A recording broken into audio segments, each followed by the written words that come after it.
My family have lived at ALTHORP, which is 70 miles north of London, since 1508. And over the 19 generations since then, we've collected and amassed various pieces of furniture, either bought around Europe or commissioned particularly for my family. And the distillation of that collection is now in ALTHORP today, 500 years on. And it's a growing collection as well. I still collect today. About 9 years ago, Paul Maitland-Smith came to see me, and he was so enthusiastic about the collection, and I'd met people before who wanted to reproduce it, and I hadn't been entirely convinced by their motives. But Paul said that he actually got this concept really clearly. So I let him loose in the attics and all the rooms at ALTHORP with his creative director, and they reappeared 3 days later with 10,000 images of things they wanted to work with, which was a surprise to all of us. And so over the last few years, I think since 2004, we've put this ALTHORP Living History line out there in the market, starting in High Point, and it seems to have taken off. It's been a great thing, and it's helped contribute to the maintenance of the house in England, and also it lets lots of people share these, I think, very beautiful objects. The main idea of this market was to make the narrative of 500 years a little bit more accessible.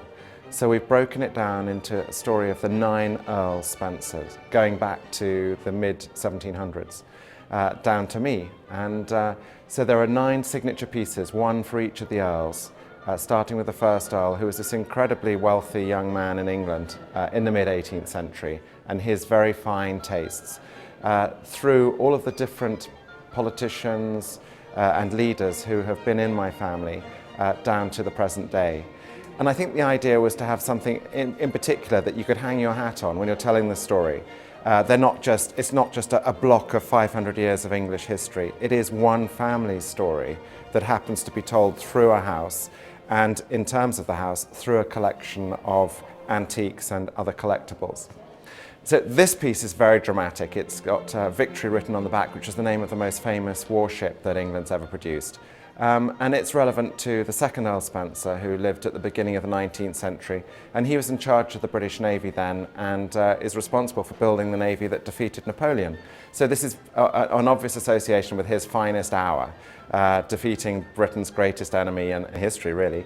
And I love it. It's got the 2 cannon, 24-pounder cannon on each arm, and people seem to really warm to it. It's got a bit of humour. It's a very masculine piece. And as with everything else, it's beautifully handcrafted, and it really works. Well, the piece right behind me, that's from the first Earl Spencer, who lived in the middle of the 18th century. And it's an adaptation. The outside is absolutely as the original piece is at ALTHORP, but it's been adapted to modern use, and it's got a bar capacity now. And that's what I really like about these pieces, you know, that you can take the original and then put a little twist on it and make it relevant to the modern consumer. And I think that's a fine piece for my great-great-great-great-great-great-grandfather to be remembered by, because he liked the finer things in life and he liked entertaining, so it's a good adaptation.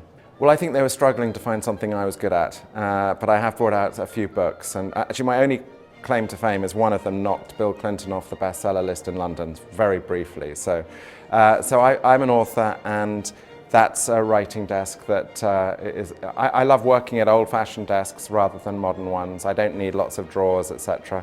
And it's clever because you can lift it up and it goes on brackets, and you can have it at the right angle for you, whatever height you are or whatever. And I'm very flattered to be commemorated by any piece. Yes, the chair fits perfectly with the desk, and it's a really fine piece. I believe very strongly that you have to live in a home like this. There's only a handful left in England that are still entirely in private hands. And this is one of them, and it's very important that you enjoy it, you know. The first Lord Spencer, who died 500 years ago, left it in a condition in his will that ALTHORP must be a place of entertainment. Well, I'm very happy to see that I keep to that part of the will, and so I fill it every month with friends and family and have a very good time there.